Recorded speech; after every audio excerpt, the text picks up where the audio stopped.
So far in this series, we have seen how we can retrieve data using SQL queries and subqueries, but imagine writing the same join statement for the rest of your lives. That's exactly why we are here today. We'll be learning about SQL views. What are views, you may ask? A view is a virtual table created from the result of an SQL query. Unlike a normal table, a view does not store the data itself. Instead, it stores the SQL query, and every time you access the view, a specific database executes a query to fetch the latest data on that specific query. Let's take a real life scenario for this. Think of a view like a saved search on an e-commerce website. An e-commerce website like Amazon, let's say, and you search for gaming laptops under 80,000 rupees or 70,000 rupees or whatever your budget is. So whenever you open it, it would show you the new results on that specific query, right? It won't be showing the same results all the time. So yeah, we'll basically reuse the tables we have used so far on this series. I'll just clear them up real quick. Give me a second. And done. I've cleared all the databases I had regarding to this specific thing. Now let's create the databases again from scratch so that we can see what's happening in those databases. The first thing which I'll do is database company _db. Go with this. Inside this we'll have a departments table as well. I have my lines of code written in a notepad on the other screen, so don't mind that. I'm doing this so that we can save time we can save some time on this.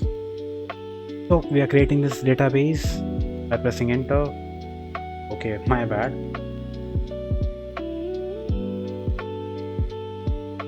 I have to do this. Then I can paste this. Departments table has two things, which is department ID, department name. Department ID here is the primary key. Go ahead and see what happens. Okay, the table has been created. Now let's put some values into it. We are putting 4 specific departments into the company DB right now. Let's go ahead, press enter and see what happens. Okay, everything works fine. Now let's go ahead with the employees table, and here we go. Employees table has employee ID, employee name, department ID, salary, foreign, which is the foreign key also. Department ID is a foreign key, and it's reference to the department ID from the departments table, which means these IDs. Okay, so let's insert some values into this newly created table of ours. Here we go. We have put 6 values so far. Every name here is big except mine. Okay, so what we can do is we can simply use a select query and simply display all the data which we require. This select query, it's selecting the employee name, department name, salary from both the tables joined together, and we have created this interlink between department ID so that we can display the department names here. So why not use a select query like we just did? Suppose every manager wants this report, then every single time you'll have to write this specific query.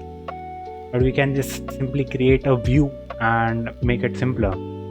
We just have to open the view whenever we need to check this specific part of the data. Let's create a view then. I'll put my code here. I'll zoom in a little bit. So we are creating a view. It's called employee details, and it is described as follows. We are selecting employee ID, employee name, department ID, and salary from both the tables joined together, and we are correlating the department IDs as given in this select query. When I press this, it would show me that 0 queries affected and query OK, which means that the view has been created. Now let's check out how that view basically looks. So what we'll do, we'll select all from employee underscore details and press enter. We are getting the exact same table as above. There's a little difference that we are showing the employee ID as well. So now every time I need to fetch these specific details, I can simply use this single line and get all the data that I require. Isn't that easier than using everything you do? So yeah, with that I think it's time I introduce myself. So my name is Darsh Joshi and I'm a BTech Computer Science and Engineering graduate, and I'm currently working as a developer in a tech company. And this is my channel, Decoded. We have 47 subscribers so far in 32 videos, which is great. This would be the 33rd video. We have 2 courses out already. This is the 3rd one which you are watching right now, Python for Absolute Beginners and Oops in Python. And you can check out all the SQL videos in this specific playlist called SQL Roadmap series. It has 9 videos so far. This one would be the 10th video. Let's see what notifications we have. Yeah, this is my sister and this is my mother. Thanks, both of you, if you have been watching this one. Let's carry on with the video. Yeah, that's basically how we use a view. Now, how do I make this view display the latest data from the tables? Let's do one thing. Let's update the table.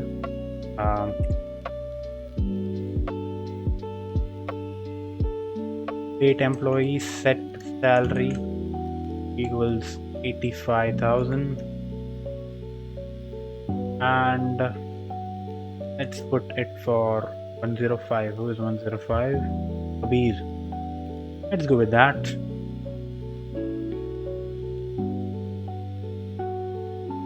And good to go. And done. Now if I run the exact same view again, do I get the latest data? The salary for Kabir in this case is 80,000, but if I press this again, it is 85,000, which means that whenever I call this specific view, I'm getting the latest data fetched from the table.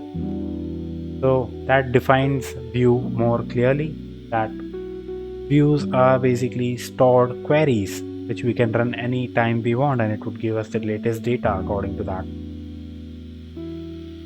Yeah, that's a good demonstration of views. Now let's see some complications about that. So views don't have to use joins. We can do this exact thing without using joins. This one. How? Let's see.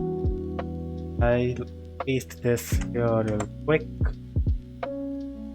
And what do we have? We are creating engineering employees as selecting all from employees where department ID equals 1. So press this, good to go. Let's call this view now, and we are getting the data which we want.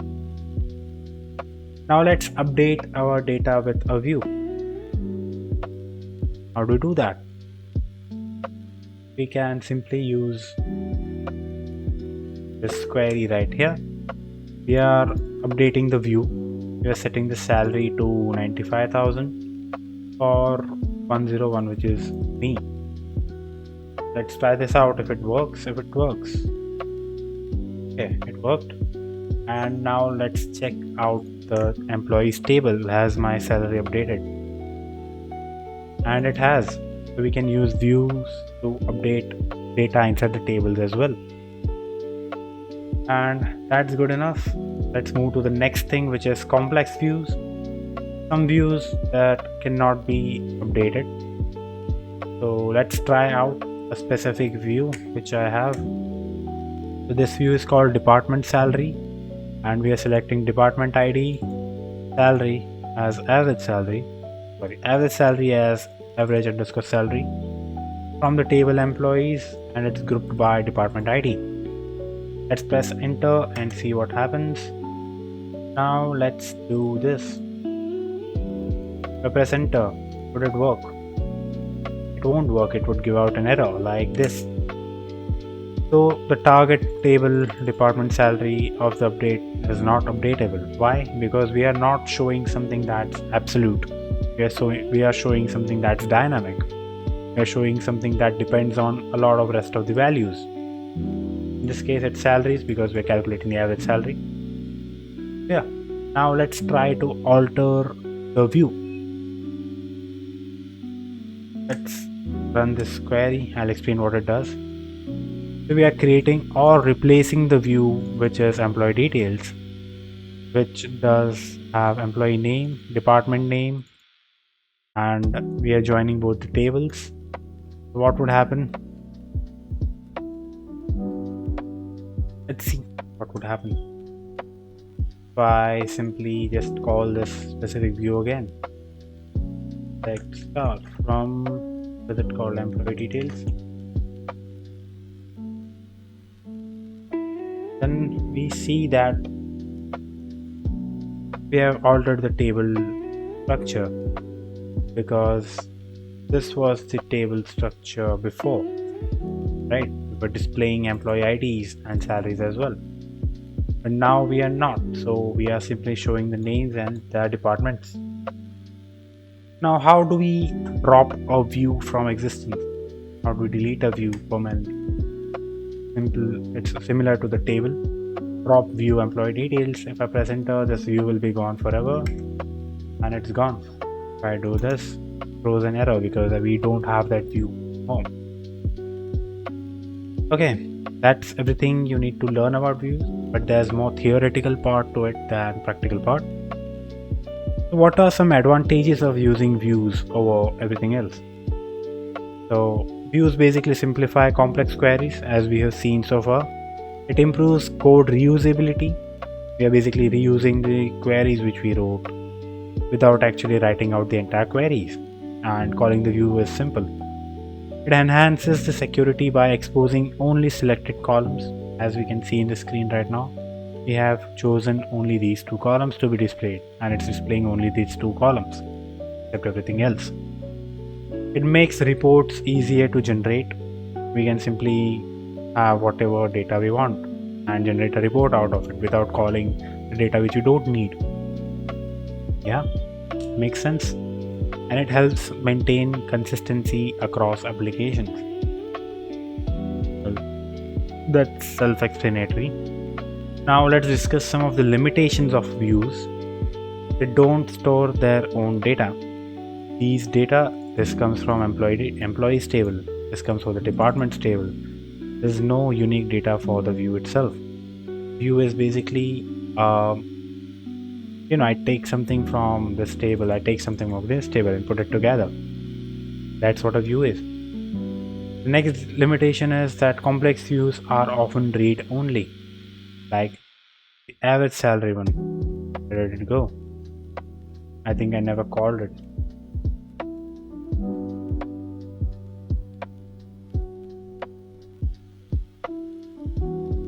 Was it called again?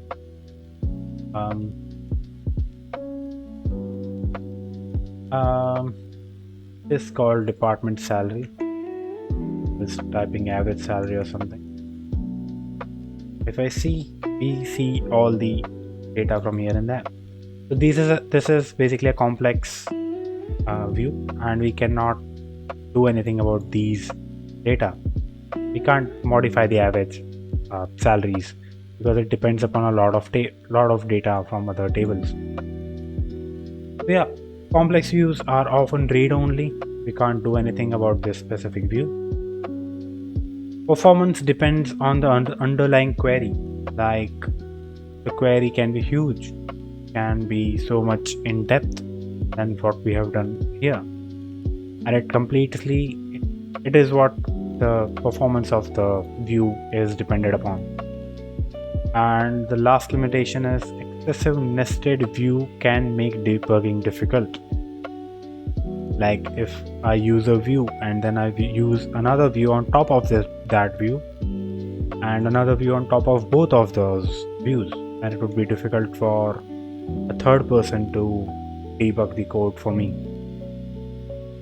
Yeah, some real life use cases for this is HR dashboard showing the employee details, sales report, student report cards, customer order summaries, banking account statements, and anything else which you can think of right now. Yeah, that's it for today's video. Let's complete the summary of this so we can end this recording. So today we learned about what views are, how to create them, how to use them, how to update them, how to update the data through views, replacing and dropping the views, and advantages and some limitations as well. A view doesn't create new data, it basically gives you a new way to look at the data which you already have. Okay, so yeah, that's it for today's video, and I'll see you in the next one. Next one is going to be about, share my screen real quick. Next one is going to be about indexes and indexing. Then we'll go about transactions, data integrity and security. You can basically read this out. I don't need to read that for you. We have covered all these topics so far in 10 videos. 10 videos? Yeah. 10 videos. Yeah. Stay tuned for more, and I'll see you in the next one. Have fun.